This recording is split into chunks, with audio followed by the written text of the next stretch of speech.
This is the Tigers POSTCAST, your instant game reaction for the Detroit Tigers. Part of the Locked On Podcast Network. Your team every day. I mean, what a game, what a game. Welcome into a live Locked On Tigers postcast. Are you kidding me? A 1-0 shutout win on a walk-off walk. That's what we've got in store for you tonight as the Tigers win their 8th in their last 10. They've taken the first 2 games of the series against the Houston Astros. And oh yeah, they continue to be so good at home. And it helps when you have Tarik Skubal throwing 7 scoreless. So welcome into a live Locked On Tigers postcast. I am your host, Jake Rietma. You can follow me on Twitter at Jake_Rietma. What a special night, not just because the Tigers walked it off in epic fashion in front of a ruckus crowd at Comerica Park, a playoff atmosphere, but also because we are live on the Locked On MLB channel and the Locked On Sports channel. So shout out to all of our new viewers that might be joining us for the first time. Here's how it works around here. We break it all down and your comments are welcome. Invite you to like Locked On Tigers and the Locked On Tigers postcast, today's video, and make sure you subscribe to the channel as well. We'll talk about Tarik Skubal and how good he was on the mound, the bullpen effort. I'll have my biggest talking point, our turning point, and of course, our player of the game. So buckle up, dial it in, and here we go. It's another edition of the Locked On Tigers postcast, your team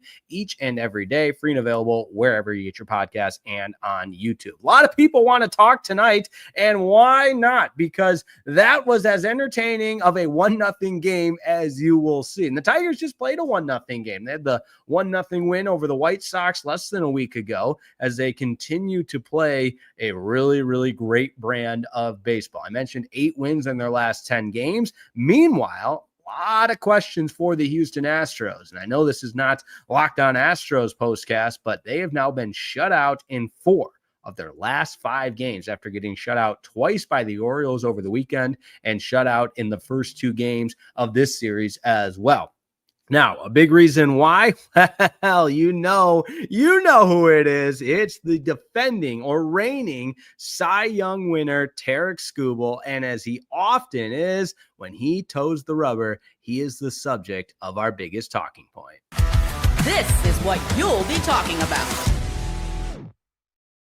I mean, it was great to see vintage Tarik Skubal back on the bump. He had struggled his last couple of starts out. And by struggles, I mean, let's keep everything relative here. For Tarik Skubal's standard, he had struggled. I mean, he's still putting forth quality start after quality start. But tonight was vintage Tarik Skubal. I mean, the emotion, the excitement at Comerica Park, the grittiness, the way he's just a bulldog out on the mound. And then, oh yeah, by the way, the numbers not bad either. 7 scoreless, 3 hits, 2 walks, and how about it? 10 strikeouts. Another 10 strikeout game for Tarik Skubal. He threw 95 pitches. That brings his ERA down to 2.32. And oh yeah, the first pitch strikes were there as well. 17 first pitch strikes out of 24 batters that he faced, and he was getting the swing and misses as well. 25 swing and misses tonight. Tarik Skubal, wow, was he good. But what else we're talking about?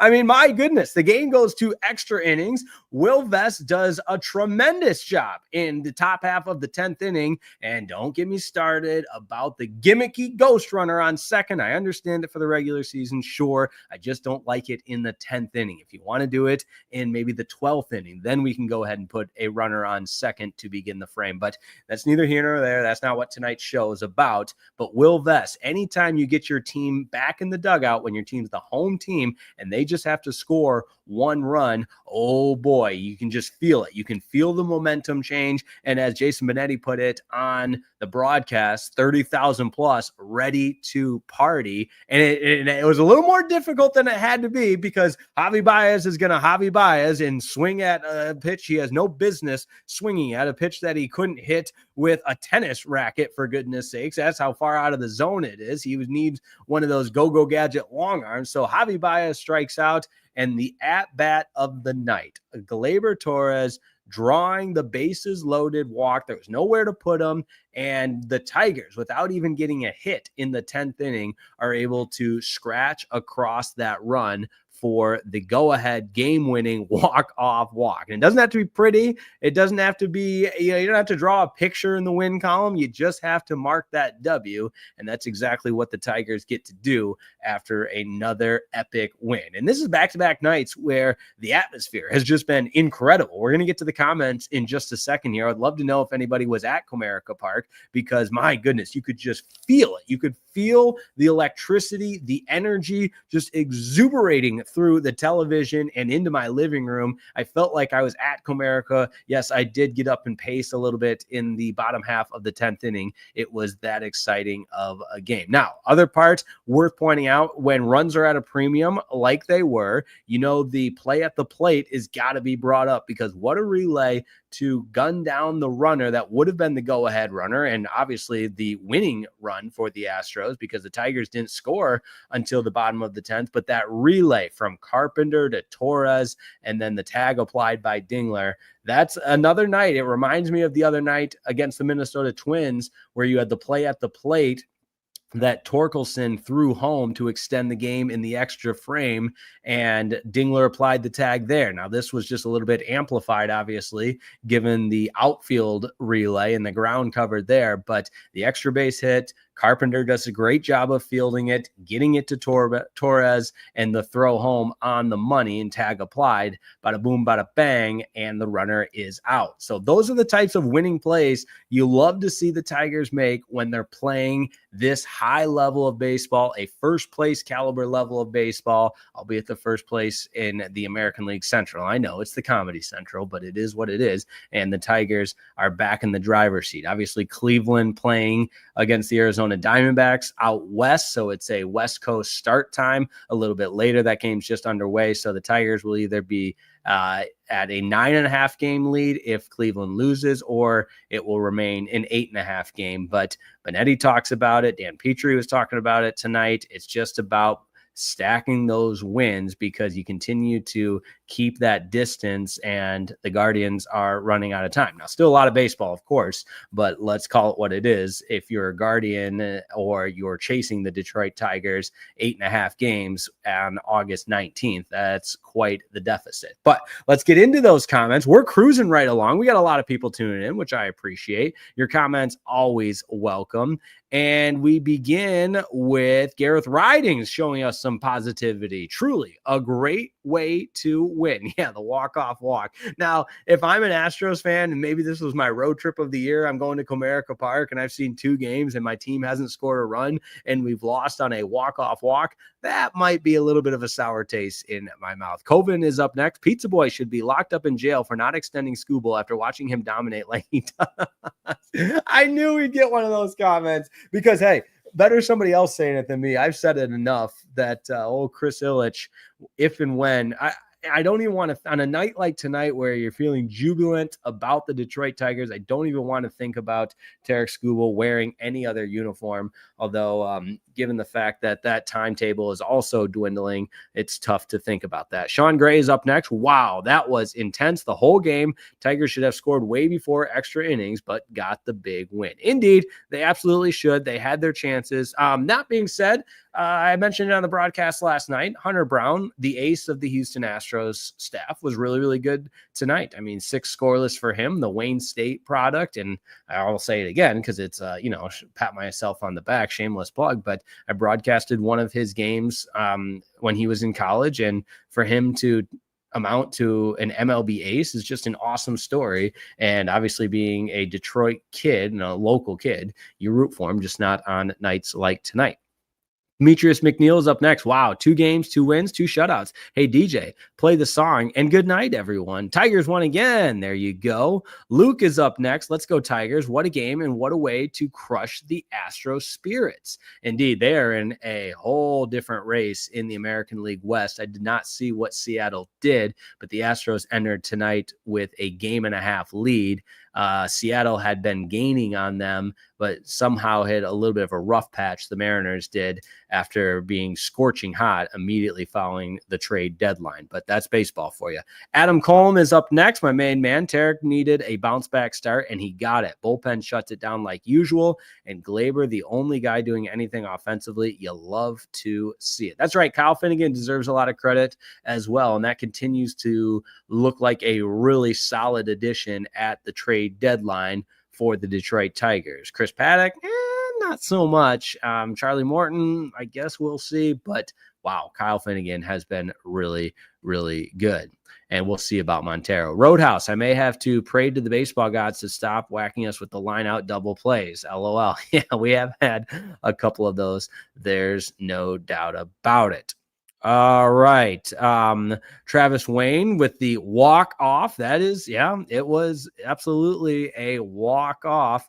And for Torres, he deserves a lot of love as well. I mean, that's an off-season acquisition that since putting on a Tigers uniform has been nothing but value add for this Detroit Tigers team. So Scott Harris, Chris Ilitch deserve a lot of credit for bringing in Gleyber Torres because, man, has he hit the ground running for the Detroit Tigers and been absolutely excellent. I like this comment from Ben. We're thinking outside the box here. He says, I'm going to be honest, Will Vest needs to be the player of the game. I loved his energy when he came on the mound in the 9th and 10th. Watching him, I felt like everyone knew we were the better team. Yeah, I love the emotion that Will Vest pitches with. And I could talk for hours on end about how much I love the passion that he plays with. And Skubal as well. I mean, those are two fiery guys. And I think that really embodies what this Detroit Tigers team is all about. But we got to keep the lights on here on the Locked On Tigers postcast. Don't go anywhere. When I come back,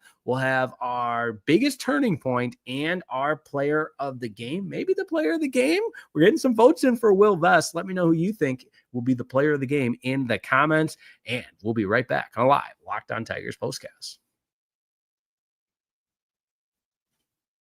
This episode of the Locked On Tigers postcast is brought to you by FanDuel. Hey, August 26th is officially FanDuel Futures Day. It's a brand new holiday for football fans who live for bold predictions and season hunches. For just 24 hours, FanDuel is giving you deals on NFL season predictions. So whether you're calling your MVP, maybe you're eyeing a long shot division winner, or you're just ready to crown your Super Bowl champion before week 1 even kicks off, well, guess what? This is your moment, and FanDuel is the place for you. So take a flyer on the MVP race. I've been telling you for weeks, maybe take a flyer on Jared Goff. He's got so many weapons around him. He puts the ball on the money. Jared Goff. That's it. That's my guy right there. Maybe you just want to parlay your division winner dark horse. Either way, you got to visit the FanDuel app today and start planning your futures bets now, because Futures Day is one day and one day only. August 26th, officially FanDuel Futures Day. FanDuel, play your game. Today's episode is also brought to you by Prize Picks. The most exciting way to play daily fantasy sports is on Prize Picks. It's the daily fantasy platform that lets you turn your football predictions into real rewards. Preseason is already heating up, and college football isn't far behind. So whether you've got your eye on big-name quarterbacks or breakout running backs, Jared Goff, Jahmyr Gibbs, Prize Picks makes it easy to get in the game. Oh, yeah, David Montgomery as well. I love using Prize Picks. It's super easy to stack your lineup. They've got the forgiveness with the flex play. The flex play, total game changer. Even when one of your picks misses, you can still double your money. And oh, yeah, by the way, it's real simple. More or less, that's all we're talking here. So download the Prize Picks app today. Use that code LOCKEDONMLB to get $50 in lineups after you play your first $5 lineup. That's code LOCKEDONMLB to get $50 in lineups after your first $5 play. Prize Picks, run your game.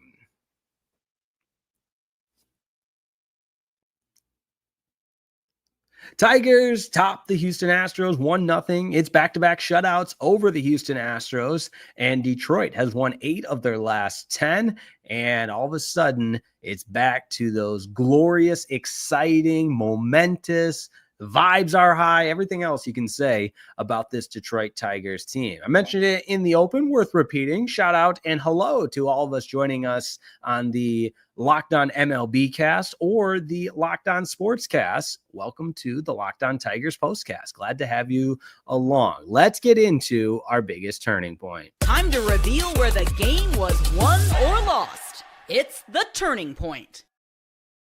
Listen, for me, the turning point really was Will Vest in the 9th and 10th inning. Because I know, listen, the body of work Skubal put forth, absolutely. The play made from Carpenter to Torres to Dingler on the relay, yes, that can be chalked up as a turning point as well. But the Detroit Tigers do not win this game without Will Vest and without the impactful pitching in a high leverage situation to go scoreless 9th, great, but to also follow that up with a scoreless 10th with a ghost runner starting on second base and nobody out, getting the strikeout, getting a couple of weak ground outs, that's Will Vest. And that's the value of high leverage bullpen pitching, which when this Tigers team gets that, and I know it's been top heavy throughout the portion of the second half of the season, and it's really only been a couple of guys that you can say you can really hang your hat on have been good in high leverage situations. But a night like tonight, there's nobody in the MLB that can beat the Detroit Tigers with Skubal going 7,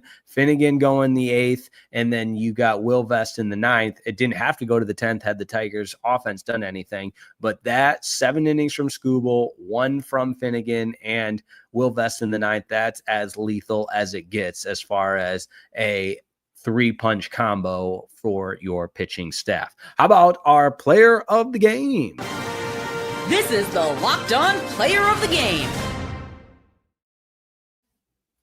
A lot of people want to get in on the player of the game. A couple for Gleyber Torres, of course, Tarik Skubal, and oh yeah, there's some for Will Vest as well. It makes my job hard. It makes all of our jobs hard. So listen, I'm not here to upset anybody on an epic night like tonight where the Tigers win 1-0 over the Houston Astros. So why not we go with a what would that be? A trifecta. Yes. Let's work on that, Reetma. A trifecta for players of the game tonight. Skubal with 7 scoreless, striking out 10. Will Vest with a scoreless 9th and 10th. And oh yeah, by the way, the lone RBI, the lone run batted in, Gleyber Torres, in a patient walk-off walk to give the Tigers the 1-0 lead. That's it, and that's all, my friends. The Detroit Tigers go for the series sweep tomorrow. Looking forward to that one, and it's a day game, so we've got a little day baseball. Make sure you join us for a live Locked On Tigers postcast following the conclusion of tomorrow afternoon's game. 1:10 start. Framber Valdez goes for the Houston Astros. He's 11-6 on the season. Charlie Morton will go for the Detroit Tigers. He's 8-10 with an ERA north of 5, but trying to build off that last start where he was really, really good. Appreciate everybody tuning in tonight, and I appreciate everybody's comments and the engagement, because that's what makes shows like tonight fun with a live audience. You get an epic Tigers walk-off win. You get Tarik Skubal doing Tarik Skubal things, Will Vest, Kyle Finnegan, Gleyber Torres, and it's a lot of fun on a Tuesday night in the Motor City. So enjoy tomorrow, little day baseball. Like I said, look, it's always fun for a little day baseball on getaway day. The Tigers will have an off day on Thursday. So our next Locked On Tigers postcast, of course, will be tomorrow afternoon, and then the off day on Thursday. But good news, if you're looking for some content on Thursday, that's the day of the Locked On Lions NFL squad show. So myself, Bradford Banta, and Natalie Kerwin will be on Locked On Lions on Thursday. You can check us out there. Make sure you check out Locked On Tigers with Scott Bentley. Can't wait to hear his thoughts on the Daily Show after this epic win. And oh yeah, check out all the Locked On shows, and of course all the Locked On Detroit shows. Locked On Red Wings. You got Sergei Fedorov's number being retired today. That's awesome. Or the announcement of the jersey retirement today, long overdue. You've got Locked On Pistons, the excitement there as well, and of course Locked On Lions. So have a wonderful rest of your evening. Thanks so much for tuning in, and we'll see you next time on a live Locked On Tigers postcast.